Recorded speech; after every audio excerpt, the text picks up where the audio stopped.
So I'm sure if you've been on the internet for more than 10 minutes, you've come across the different crowdfunding platforms,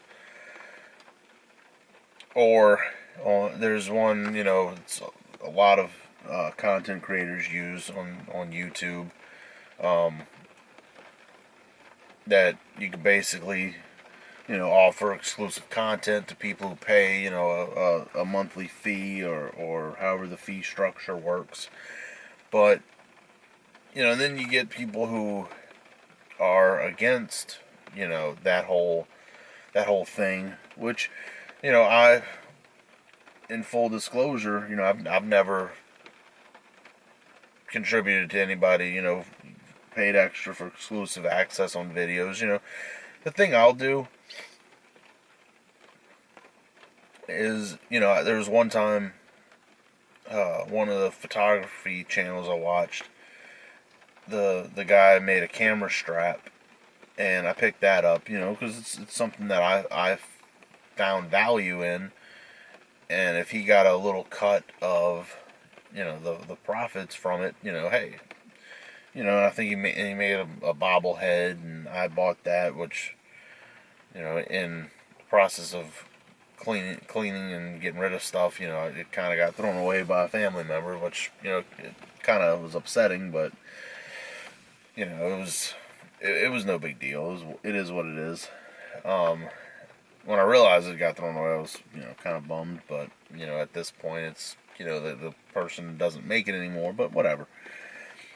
And then you also have like I said, in that same space is the crowdfunding type sites where you put up that hey, and they do some for you have different versions of it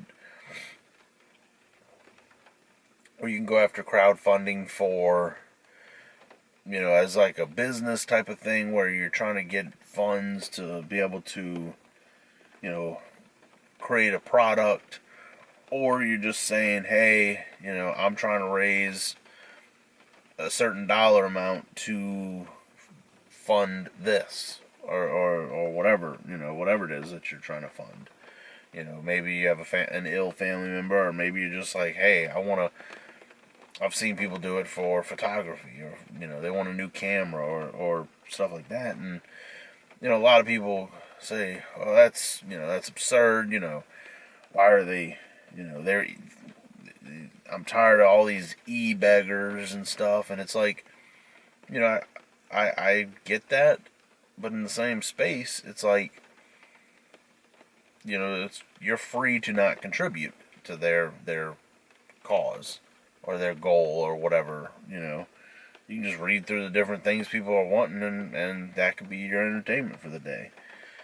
It's it'd be like if I were to say, hey, I want to get the RX 100 Mark V for my vlog camera, but I don't, so here's a link to my crowdfunding listing, and I want $1,000 so I can buy a camera and a light, or whatever it is.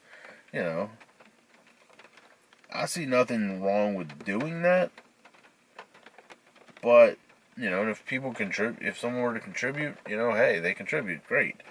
If nobody contributes and I don't reach my goal, then it is what it is. But people that produce content, or people who are doing that, they may come across somebody who says, hey, you know what? You sound like you have a good dream and a good idea. I have extra money. Here you go. Let me help you out, buddy. Will they get anything in return? They some of them have structures where it's like, if you contribute this amount, this is what you get. If you do this, is what you get. It could be somebody who takes amazing landscape photography, and they decide, hey, I want a nice DSLR, and for people who contribute $100, they say, hey, look, I'll send you a print. You're getting something in return. I understand that people be like, oh, it's those e-beggars. you know, it's you're like I said, you're free to contribute. So that's my take on it. You can contribute to them. You can you know the ones for the exclusive content on videos. I mean, it's at the end of the day, it's your money. You earned it. Do with it what you want. You know, if you want to give it to somebody to help them out, or you want to put it in the bank and save it, or you want to spend it on yourself. It's your choice.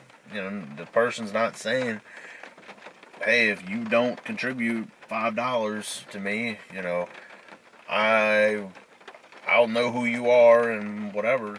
No, you do what you want to do.